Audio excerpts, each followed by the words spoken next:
مسلمانان پر کومه علاقه چې دغه مظلومان مهاجرین راتېرېږي دا خلک یې باید په هر قسم امداد او مدد وکړي.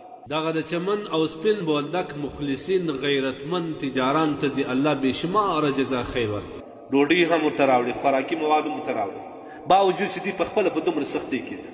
الله تبارک وتعالی دې د دې دغه صدقات په خپل دربار کې قبول وګرځي او دغه صدقات یې الله د هغه عذاب د لرېوالي ذریعه وګرځي کوم چې د دوی د لورې په دې باندې مسلط شوی دی، د هغه ظالم حکمران د لورې پر دې مسلط شوی دی. په کار دا هر مسلمان باید دا مهاجرین په زړه ونیسي. د دې زړونه څیرې دي، د دې زړونه زخمیان دي، د دې زړونه د وینو ډک دي.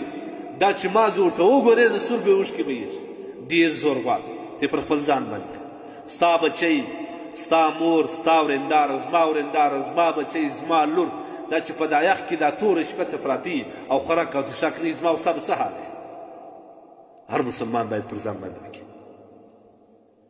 بعض کسان خو دا داسې بدبخت وي په دغه وخت کې چې دا خلک راځي د استفاده کوي، شان ورته ګران کړي، مځکې ورته ګران کړي، سرایونه ورته ګران کړي.